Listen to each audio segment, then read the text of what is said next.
По протестите на здравствените работници од клиниката за детски болести кои тврдат дека со месеци работеле без плата и без важечки договори, а сепак биле неопходни за функционирање на установата. Одговор пристигна и од министерката за финансии Гордана Димитриевска-Кочовска.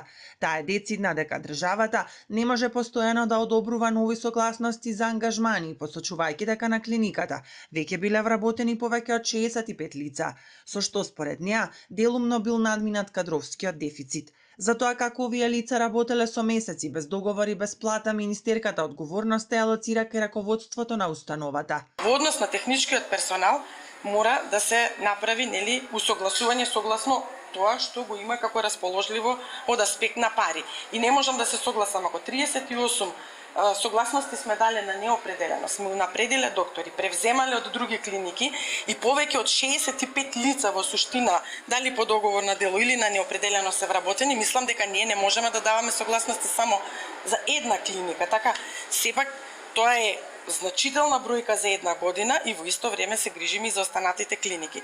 Од друга страна, засегнатите медицински работници за ТВ24 велат дека наместо институциите меѓусебно да ја префрлаат вината, очекуваат надлежните да седнат на иста маса и да најдат решение.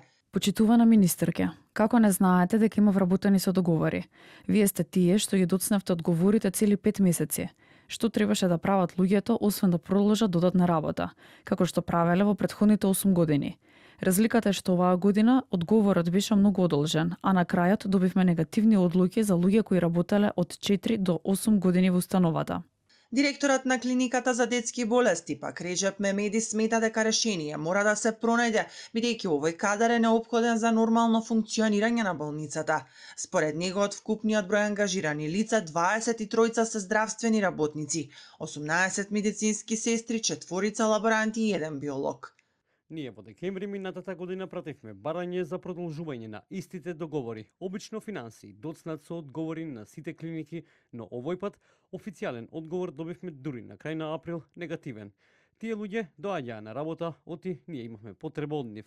Второ, не сме верувале дека ќе има негативна согласност. Во моментот кога ја добив негативната согласност, им кажав да не доаѓаат на работа повеќе и тие од тогаш не доаѓаат, но реално имаме огромен проблем со кадар. Од менеджментот на клиниката најавија пресконференција за утре, на која детално ќе се презентира работењето на оваа установа, незините успеси, но и предизвиците со кои се соочува, меѓу кои и дефицитот на кадар.